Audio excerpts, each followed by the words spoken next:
supercomputers. Willow. Well, this past week, we saw a quantum leap that could rewrite computer history. New chip Willow, which can perform a milestone computing in just 5 minutes. Whereas today's fastest supercomputers would have completed it in billions of years. Prepare to be amazed. Let me introduce you to El Capitan, the world's fastest supercomputer. This colossal machine costs a jaw-dropping $55 billion and takes up at least half a kilometer of space. With the ability to perform 2 quintillion calculations per second, it's already a beast of technology. But here's the catch: this powerhouse is about to be outpaced by something even more mind-blowing: Google's AI chip.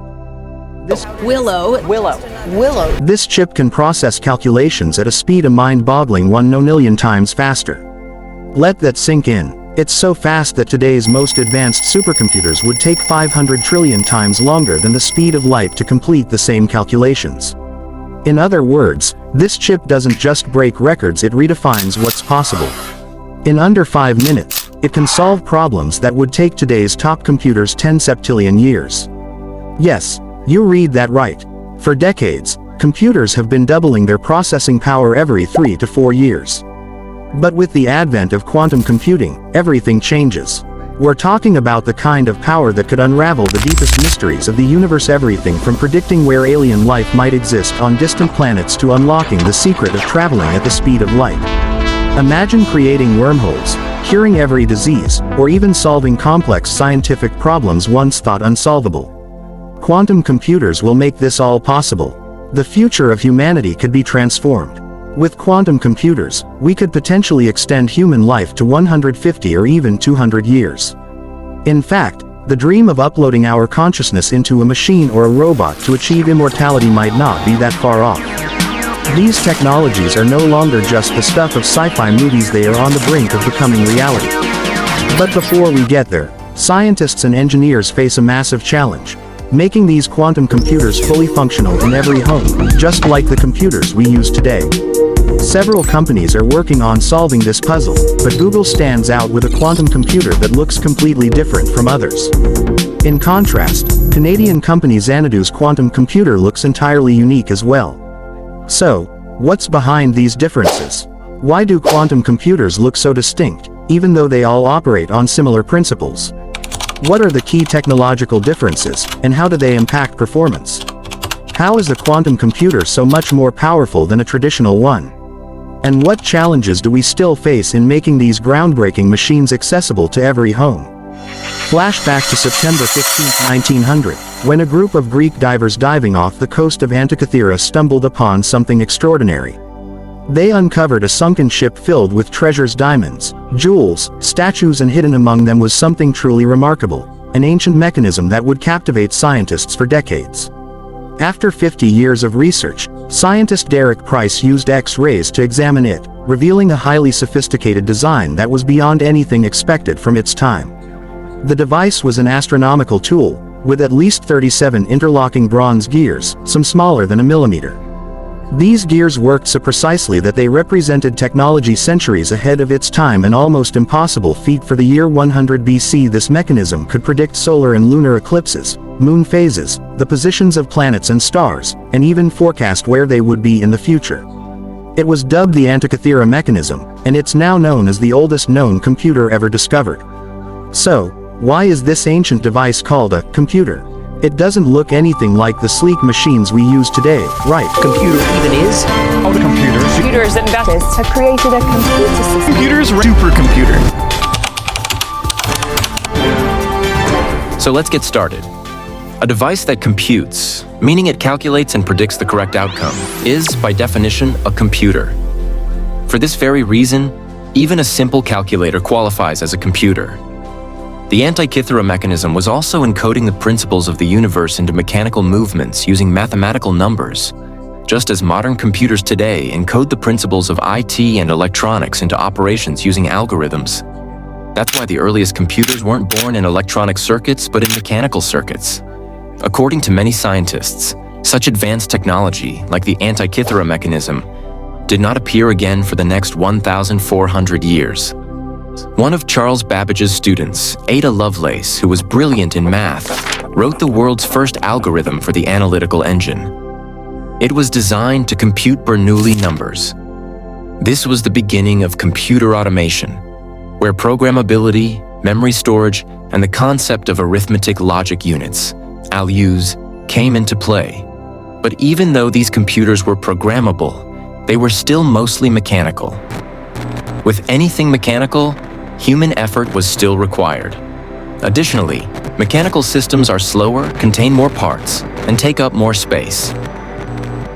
So, to really advance computer technology, we needed to look beyond these mechanical systems and leverage some fundamental force that could process information faster. That answer came from Thomas Edison. Edison, who is credited with the invention of the electric bulb, unknowingly played a huge role in the development of modern computers. Here's why.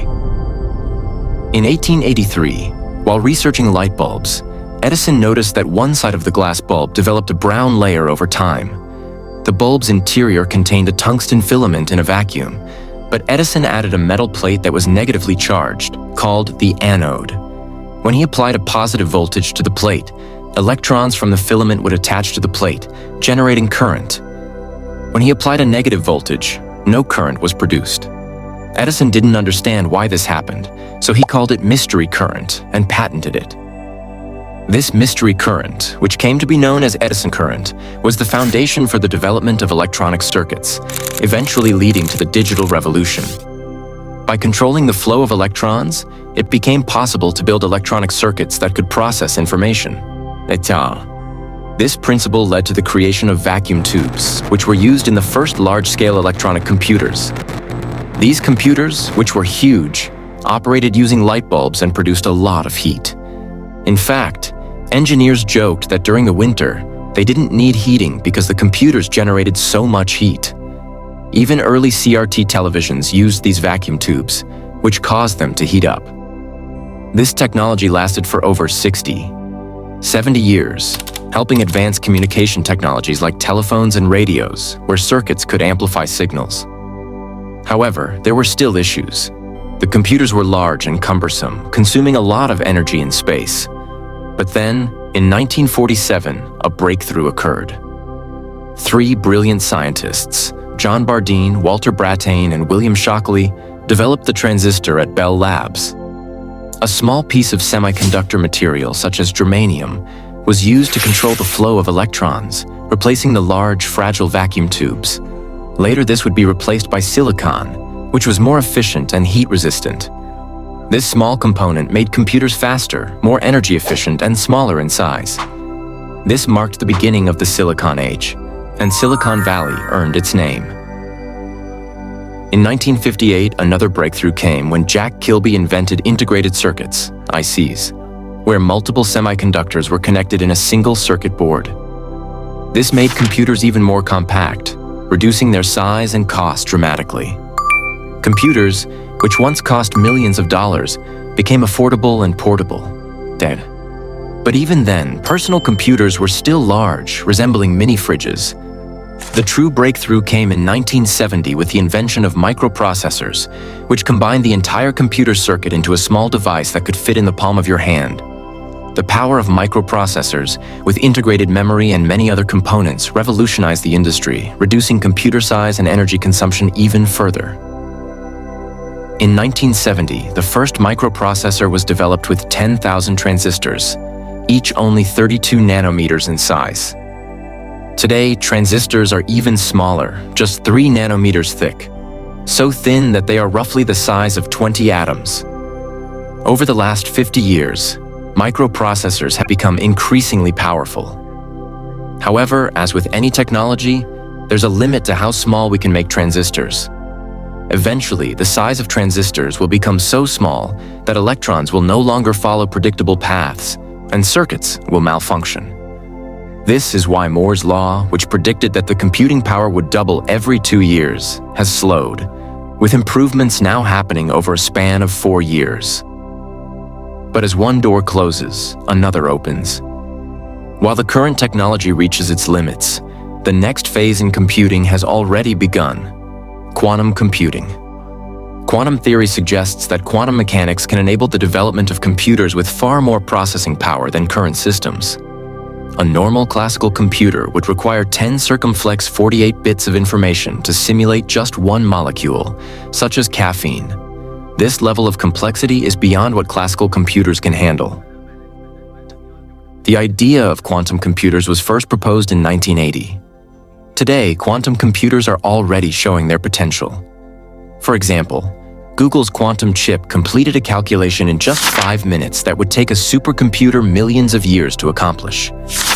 Quantum computing has the potential to revolutionize fields like medicine, space exploration, and artificial intelligence. Quantum computers are capable of processing information at speeds unimaginable with current technology. They will soon change how we approach everything from finding cures for diseases to exploring other planets. The development of quantum computers might even extend human lifespans by hundreds of years. Mintyu, if you want to dive deeper into the evolution of quantum computers and the future they promise, leave a comment below for part 2.